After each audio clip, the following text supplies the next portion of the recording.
Dulu kok ditanya, suatu saat ditanya sama Pak Gembala, Suwono, kamu rajin sholat minggu? Rajin Pak. Bukan di sini ya ini. Rajin Pak. Mosok rajin, kalau rajin saya tes. Om kepingin tahu siapa sih yang membujuk Hawa dan Adam untuk sehingga mereka jatuh dalam dosa? Siapa sih yang membujuk, mempengaruhi Hawa sehingga Hawa dan Adam jatuh dalam dosa? Lah, Suwono kok ditakut ya? Berputar wajahnya. Beneran Om, bukan saya Om. Beneran bukan saya Om. Beneran bukan saya Om. Loh, saya ini cuma tanya. Om bilang gitu. Siapa yang mempengaruhi Hawa sehingga mereka jatuh dalam dosa? Kemudian tak lama kemudian guru sekolahnya datang, namanya Pak Johannes. Pak Johannes datang. Ada Pak Om? Ini loh murid-murid loh. Saya tanya, siapa yang mempengaruhi Hawa sehingga mereka jatuh dalam dosa? Siapa yang membujuk Hawa pada saat itu? Kok dia jawab bukan dia? Nah, Pak Johannes tahu sama Pak Johannes, lihat-lihat terus kere-kere terus ngomong gini sama Pak Gembalanya, gini loh Pak Gembala, saya rasa kok memang bukan dia. Loh, bahkan guru sekolah minggunya ternyata mungkin lupa baca Alkitab. Tapi saya berdoa kita semua di sini adalah anak-anak Tuhan yang rajin baca Alkitab. 1 Efesus pasal 1 ayat 15 sampai 17. Saya bacakan. Karena itu, setelah aku mendengar tentang imanmu dalam Tuhan Yesus dan tentang kasihmu terhadap semua orang kudus, 16, aku pun tidak berhenti mengucap syukur karena kamu dan aku selalu mengingat kamu dalam doaku. Ini surat Paulus pada saat itu ke jemaat Efesus, dan ini tentang doa Paulus kepada mereka, untuk mereka, untuk jemaat Efesus. Saya tanya, Bapak Ibu saudara-saudari, kalau ada yang tanya, hamba Tuhan tanya, Bu, mau didoakan apa? Mau didoakan apa kira-kira? Penyakit disembuhkan. Terus kalau didoakan apa lagi? Mau tak doanya apa? Biasanya apa? Tapi, betul nggak? Yang belum dapat jodoh, yang belum punya rumah, bisa beli rumah, betul nggak? Sepertinya seperti itu ya, kita didoakan seperti itu ya. Tapi sore hari ini kita akan belajar apa doa Paulus untuk jemaat di Efesus. Maka kalau Tuhan hanya sebagai juru penyembuh, tetapi penyakit kita belum sembuhkan, loh mana Tuhan? Katanya kau juru penyembuh. Kita belum diberkati, kita kekurangan. Kita mengenal Tuhan sebagai juru pemberkat. Kita hanya mengenal Tuhan sebagai juru pemberkat. Dan ketika kita belum diberkati, kita bisa kecewa sama Tuhan. Kita bisa marah sama Tuhan. Bahkan kita bisa meninggalkan Tuhan. Karena kita mengenal Tuhan dengan tidak benar. Sore hari ini seperti Paulus mendoakan jemaat di Efesus pada saat itu, bahwa supaya kita diberikan hikmat dan wahyu untuk mengenal Tuhan dengan benar. Sekali lagi, karena mengenal Tuhan dengan benar ini sangat penting Bapak Ibu Saudara. Bahkan ketika kita sudah diberkati, bahkan ketika kita sudah ditolong Tuhan, kita mengenal dengan benar itu sangat penting. Tadi kita sudah kasih contoh, kita mengenal Tuhan dengan tidak benar, kemudian kita kecewa karena penyakit kita belum sembuhkan, kita belum diberkati, doa kita belum dijawab, kita kecewa. Justru ketika doa kita dijawab, kita ditolong Tuhan, misalnya penyakit disembuhkan. Kadang pendeta pakai minyak urapan kan, pakai minyak urapan. Ketika kita mengenal Tuhan dengan tidak benar, kita fokusnya salah. Kita fokusnya bisa kan minyak urapan. Kemana-mana minyak urapan kita harus dalam tas. Ketika pusing minyak urapan dicari. Ketika ada sakit penyakit minyak urapan dicari. Ketika kita mengenal Tuhan dengan tidak benar, bahkan ketika kita sedang ditolong Tuhan pun kita bisa salah. Kita bisa tidak fokus sama Tuhan. Ucap syukur. Sakit belum disembuhkan, apakah masih bisa mengucap syukur? Haleluya, cuma satu. Mengucap syukur dalam segala hal karena itulah kehendak Tuhan. Dan yang terpenting adalah ketika kita mengucap syukur, itu itu adalah kunci masuk untuk mendapatkan pertolongan Tuhan. Adalah kunci masuk untuk mendapatkan mujizat Tuhan. Matius pasal 15 ayat 32 sampai 37. Kita akan baca bagaimana teladan Yesus. Yesus sendiri mengucap syukur dalam segala hal. Bahkan ketika mujizat itu belum datang, Yesus mengucap syukur. Matius 15 ayat 32 sampai 37. Kita ketemu? Lalu Yesus memanggil murid-muridnya dan berkata, hatiku tergerak oleh belas kasihan pada orang banyak itu. Sudah 3 hari mereka mengikuti aku dan mereka tidak mempunyai makanan. Aku tidak mau menyuruh mereka pulang dengan lapar, nanti mereka pingsan di jalan. 33, Bapak Ibu Saudari bisa bantu saya membacakan. 1, 2, 3. 1, 2, 3.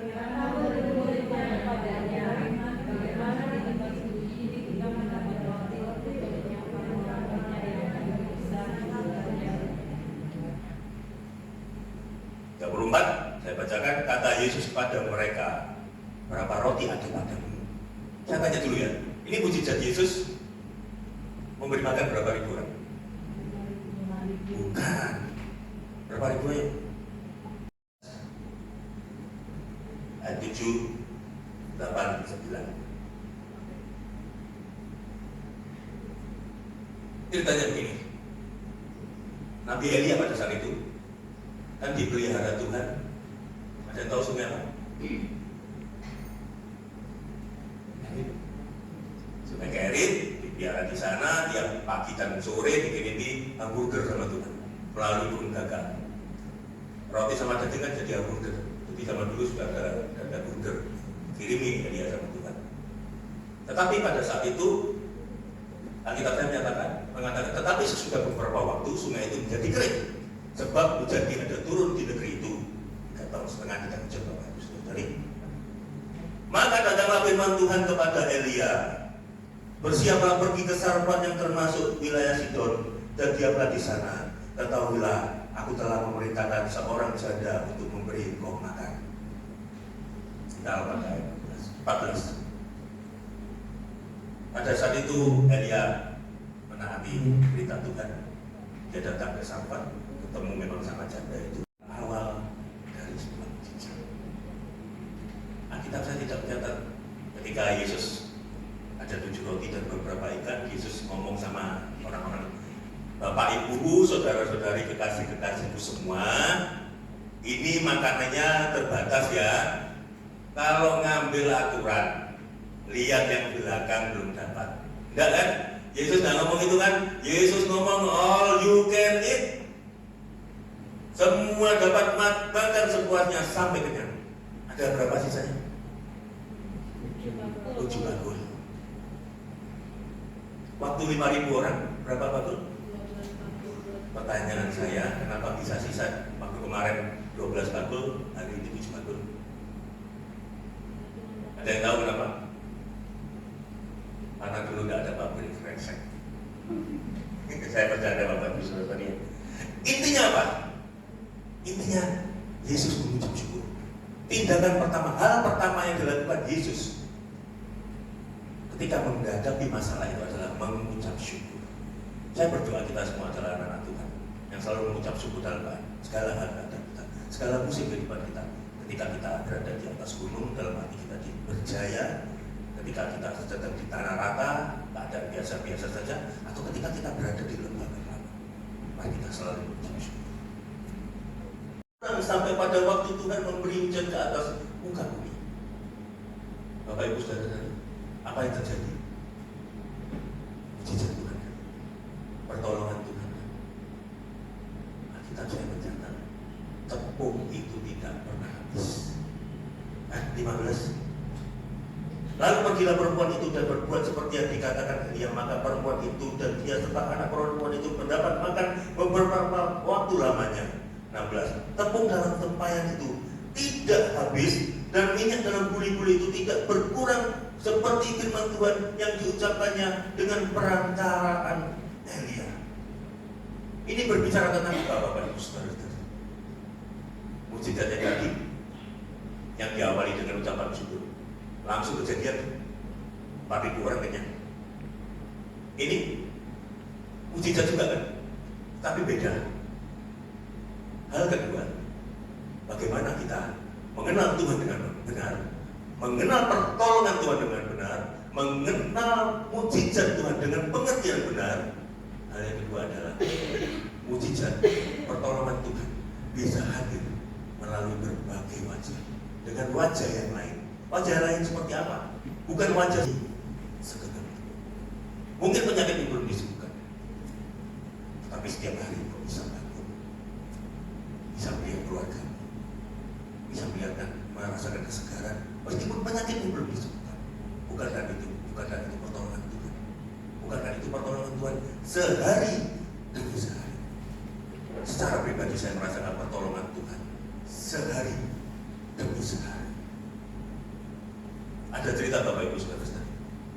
Di Blitar saya mempunyai seorang teman. Dia itu mempunyai penyakit yang diderita, satu kasus diderita dari berapa puluh juta orang, diderita oleh satu orang. Dia lahir dengan retina mata orang tua. Nah, jadi jam segini ketika dia keluar rumah dia sudah tidak kelihatan. Seperti rabun senja, tapi bukan rabun senja. Ini retinanya tua. Nah, ketika siang hari pun dari terang masuk ke dalam rumah yang agak gelap, dia sudah tidak kelihatan. Nah, ada cerita ya agak lucu tapi saya rasanya agak. Terus saya tanya, sekarang kamu umur berapa?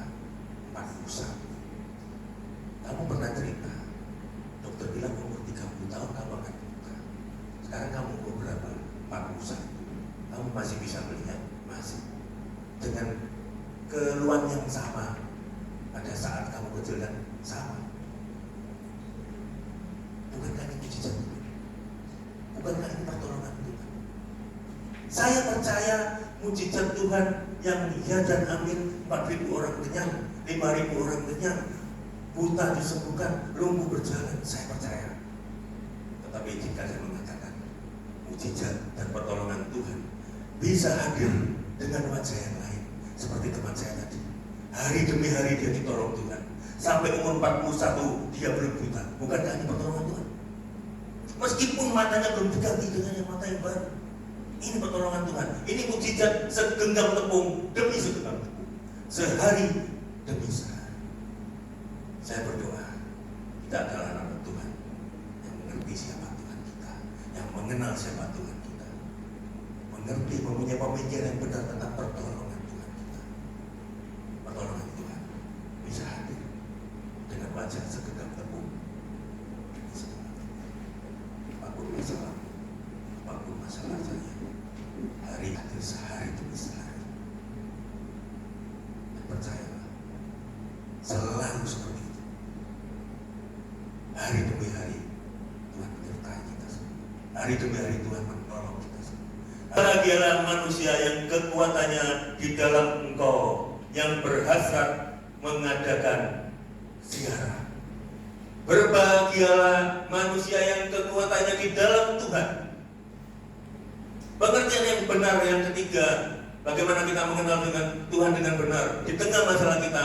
Yang kita membutuhkan pertolongan Tuhan adalah bila kita, kekuatan kita hanya di dalam Tuhan.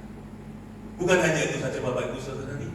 Berbahagialah manusia yang kekuatannya di dalam Tuhan, yang berhasrat mengadakan ziarah. Bukan hanya sekedar orang yang mengatakan, oh aku berserah sama Tuhan, kekuatanmu hanya di dalam Tuhan. Bukan hanya orang yang ngomong seperti itu, tetapi apa kita mencatat yang berhasrat mengadakan ziarah. Ziarah itu apa tuh? Ada yang bisa bantu saya? Ziarah itu apa?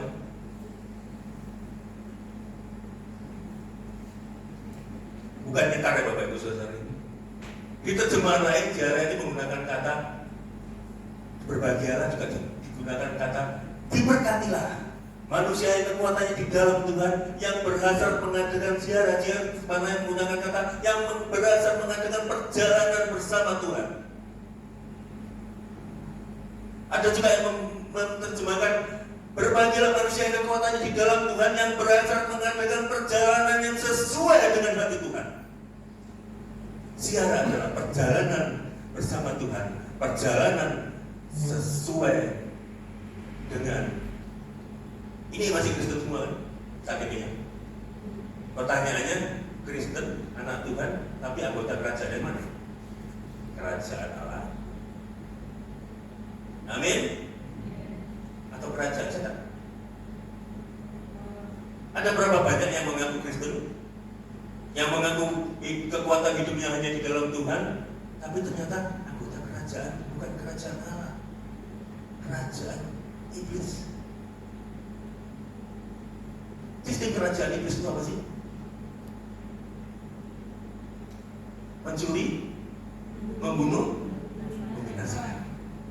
Ini sistem kerajaan iblis. Jangan-jangan kita anggota kerajaan ini, kita yang mengaku anak-anak Tuhan, tapi ternyata kita tidak melakukan perjalanan hidup kita sesuai dengan hati Tuhan. Ya memang ini tidak laku, Pak, betul. Kerajaan iblis sudah tidak laku, tetapi hati-hati.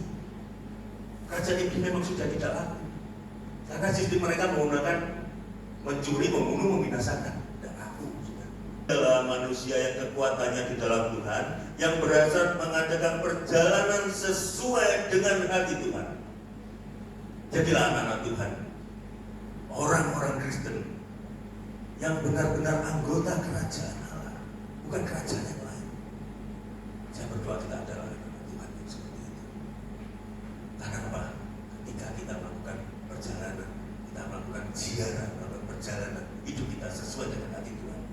Ayat selanjutnya bisa dilihat. Apabila melintasi lembah Bakar, mereka membuatnya menjadi tempat yang bermata air, bahkan hujan pada awal musim menyelubunginya dengan berkat. Apabila melintasi lembah Bakar, Bapak Ibu Saudara-saudari tahu mengapa disebut lembah Bakar? Ada yang tahu kenapa disebut lembah Bakar? Lembah Bakar itu apa sih? Di dalam lembah Bakar itu banyak tumbuhan yang daunnya, yang ini yang saya pelajari Bapak Ibu Saudara-saudari, yang daunnya itu berduri. Semua tumbuhan di sana daunnya berduri semua. Terus ketika tertiup tiupan angin, ada angin kan goyang-goyang, ya daunnya ini. Daun-daun ini mengeluarkan suci. Apapun masalah kita, ketika kita menentukan kekuatan hanya di dalam Tuhan, dan kita melakukan ziarah dalam arti kita melakukan perjalanan hidup bersama Tuhan sesuai dengan Tuhan. Di tengah masalah kita bisa mengatakan makin lama kita berjalan makin kuat.